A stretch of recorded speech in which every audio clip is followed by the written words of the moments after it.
everybody, and welcome to Noms. This week we are doing Lord of the Rings. From classics to children's books, you never know what she's gonna cook when Gretchen makes novel moms. This is at a very special request of my brother, who loves all these books and The Hobbit and all of that stuff. And I have to admit that I did not read this. But I went and bought this book because I intend to read it. Because I feel like I should. I don't know. I'm not a big sci-fi, like, fantasy kind of person. So I wouldn't have picked this up in the past, but I'm going to pick it up now because it means so much to him. It's kind of sister I am. Anyway, so I've done a lot of research this week about the world of J.R.R. Tolkien and the Middle Earth of Lord of the Rings. And my understanding is that Middle Earth is very much like the Middle Ages, just with non-humans. But I did a lot of research about Tolkien and like a lot of the foods that they ate in the book, and I really wanted to make something that not necessarily was something that they ate in the book, but would have been something that they would have enjoyed based on what was, you know, the thing. So we're gonna make what's called Shire pie, and that is gonna be like a yummy meat and mushroom pie. Because the mushrooms, my understanding is that mushrooms were a very prized thing in their culture, in the Lord of the Rings culture. I want to say Hobbit culture, but I don't want to misspeak and upset anybody. But I know that mushrooms were very prized, and they were grown into Shire in that land, and that pretty much anything that was like rustic and meaty would have been something that they would have really enjoyed. So I'm going to use just some nice, yummy lean beef. And on top of our Shire pie, we're going to make a crust, because there's this bread called Elvish bread, or Lembas, Lembas. And it would have been something they would have carried with them and wrapped up in leaves so that it will sustain them on their journeys. But instead of like having like bars, I'm going to put a yummy bread on top. Let's make Shire pie a la Lord of the Rings.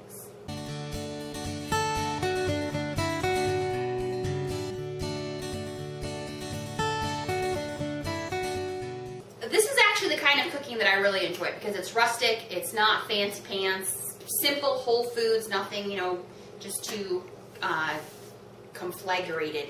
And so the topping of our pie is going to be partially made out of daikon, which is a radish. It's an Asian radish. I know that sounds bizarre. They would have not have eaten daikons in Middle Earth, but they would have eaten a lot of root vegetables. The reading I've done shows that at that time period, like around the Middle Ages, they wouldn't have been into potatoes and stuff like that yet. So we're going to kind of switch it up and use a different root vegetable and use this daikon. Daikons are, like I said, they're an Asian radish. Yummy. They're very mild. They do have a little bit of a bite to them. They can get really, really big. I guess daikon literally means large root. So I'm going to take this, I'm going to cut off the peel. I'm going to treat this just like a potato. I'm going to cut it into equal size pieces. Roasted a lot of things on Novel Noms. Today we're going to roast daikon. Almost rhymes. Okay. So I'm just going to put all of my slices here on my cookie sheet. Okay. I'm also going to take my onion .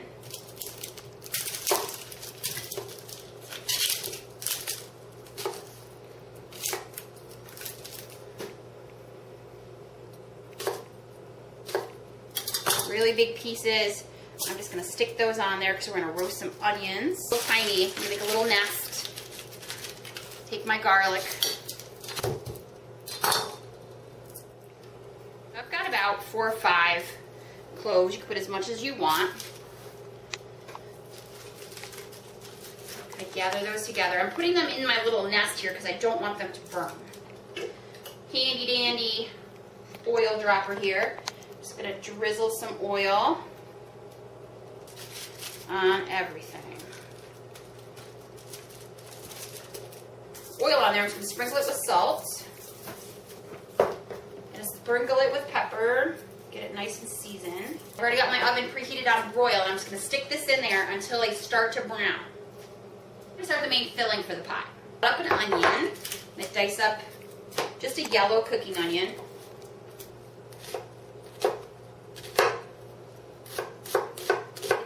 big pan heated up so that I could start cooking everything. Olive oil on the bottom, a tablespoon. Let that get nice and hot. I kind of like foods that kind of transcend time a little bit. Like, you know, this is something you could find on any table pretty much throughout the ages. I always hit that. Add my onion to that pan. People are very passionate about these things. I want to tell you right now, I'm not an expert, and I'm sure you're going to correct me below in the comments about something to do with the Hobbits and the Lord of the Rings and all that stuff. But, yeah.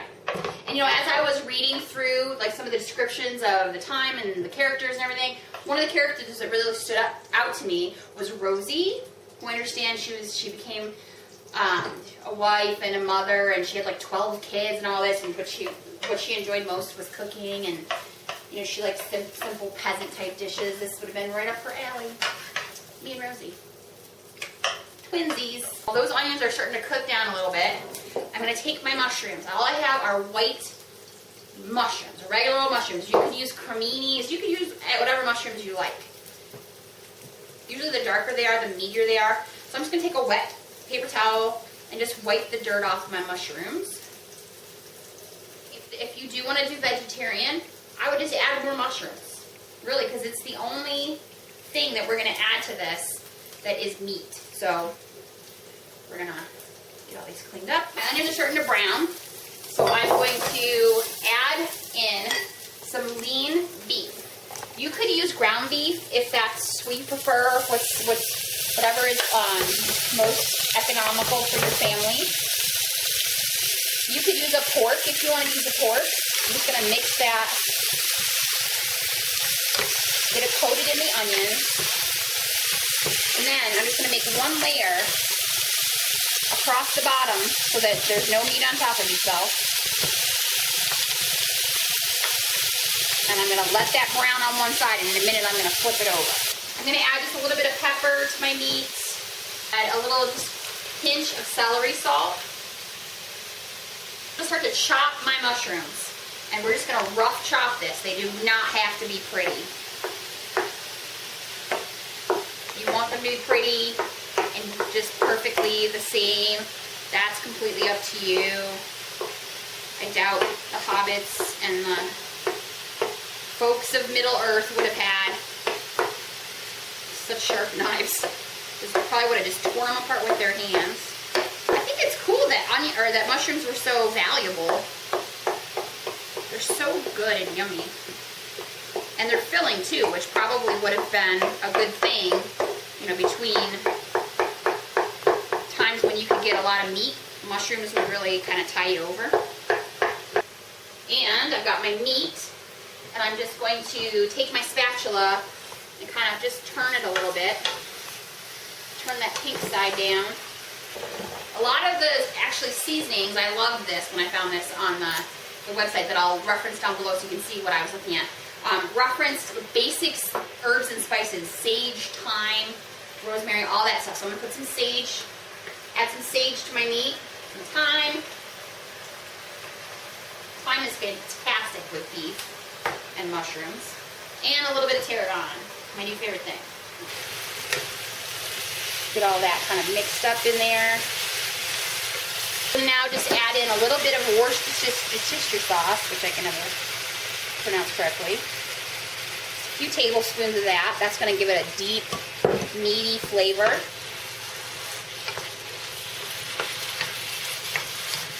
And start to almost form like a gravy, as you can see on the bottom. If you didn't already know this, Worcestershire sauce actually has anchovies in it, which are a kind of fish. So if you are vegetarian, and unless you don't have a problem with little baby anchovies, you could use like a really nice balsamic vinegar. You could use that just as well. Hoity-toity, fancy wine. I have some Chardonnay. I'm not going to put a ton in there. Just going to put about a half a cup. Most of that alcohol is going to cook out, so don't worry about it being too alcohol-y. Start to smell really, really good stuff. So get that to come back up to a boil. And then we're going to add our mushrooms. I'm going to add in, these are actually fresh tomatoes that I had frozen because I didn't want them to go bad. So it's about 2 tomatoes cut up. I'm going to add that into our beef. And as that cooks, that's going to break down and just become part of our sauce. So I want to get it all mixed in there. If you don't have fresh tomatoes, you could use a can of tomatoes. I would just make sure you look at the label and get the ones that don't have a lot of stuff added to it. No salt, just plain old tomatoes. And if you can't or don't want that, you could just add a couple of tablespoons of tomato paste. Add just a little bit of garlic powder, about a teaspoon. Now you can see that the tomatoes are starting to break down, starting to come apart, get smushy. They're going to keep doing that, and they're going to just permeate that sauce with their flavor. So I'll let that keep cooking, but I'm going to add in all of those mushrooms.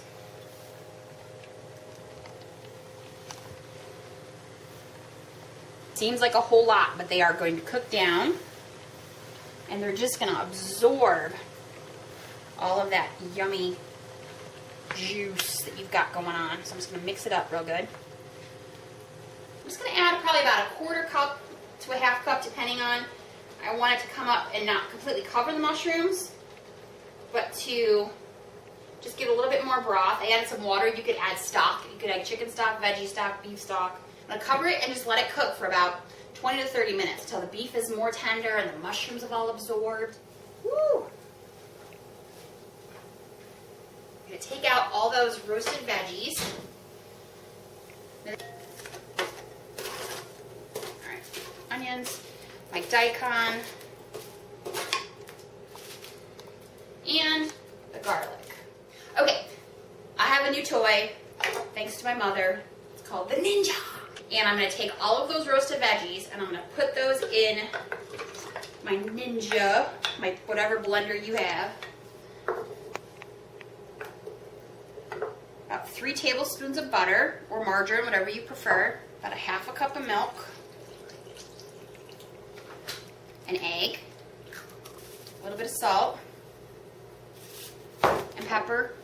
Now, if you were using regular potatoes, you could make this just like whatever kind of mashed potatoes you like. You're just going to have to put a little extra milk in it.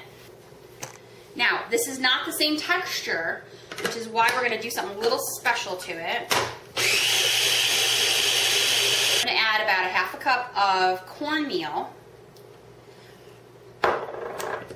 Cornmeal is great because it's got a kind of its own flavor to it.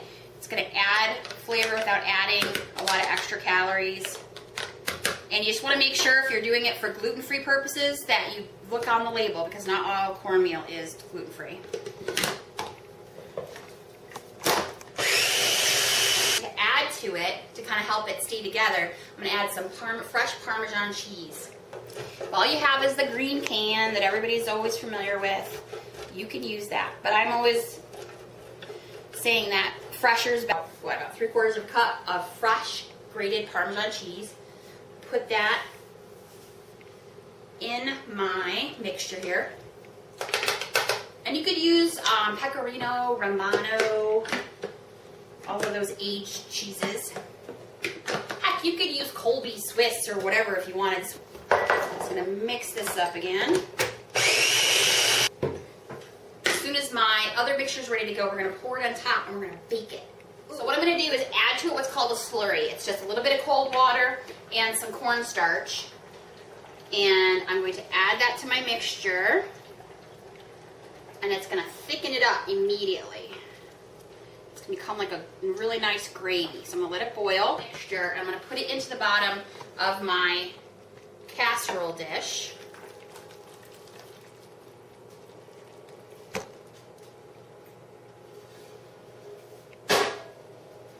Spread it out.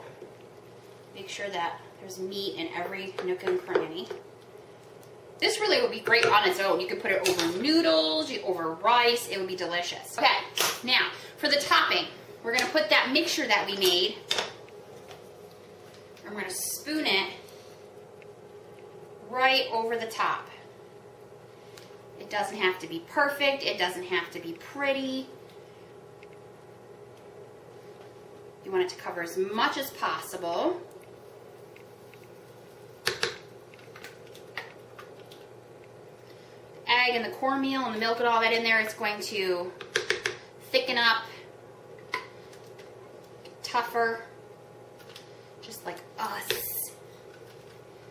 we're journeymen, we're traveling, looking for a ring. Just spread it out. Now, some options. If you don't want to do this wackadoodle cornmeal thing with the daikon or whatever other root vegetables you want, you could make biscuits and drop biscuits into this and cook it. You could use canned biscuits if that's what you prefer. Cornbread mix, you could make a bowl, like a box of cornbread or your own cornbread mixture. Put that over the top. You could put just a nice layer of mashed potatoes, almost like a shepherd's pie. Options are endless. Take this gorgeousness and put it into my 425 degree oven, and I will see you back in probably about 15-20 minutes. Okay, let's take it out of the oven. I actually put it on broil for like 3 minutes just to kind of brown the top a little.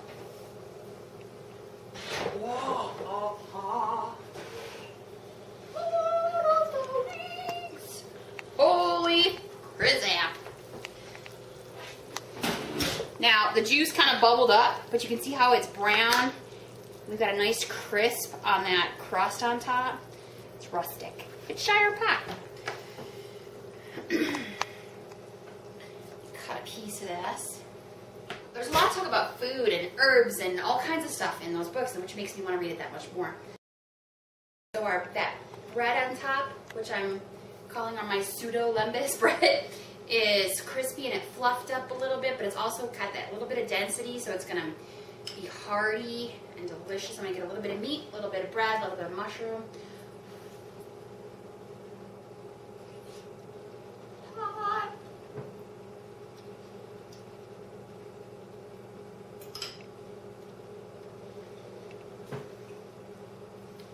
Oh my goodness. It's very rich, but it all came from very simple seasonings, simple ingredients, just hearty yumminess. Holy cow, I want another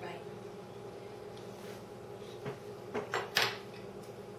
And you've got that like thin coating of cornbread kind of thing on the top. And it's also got vegetables in it. Hello. And so I'm going to start reading Lord of the Rings tonight for my brother, and I am intrigued, if not by the food, by just the vast number of people who think it's the greatest thing that ever happened to bookdom. Hope you'll go make my Shire pie. Have a great week. Bye. From classics to children's books, you never know what she's gonna cook when Gretchen makes novel Noms.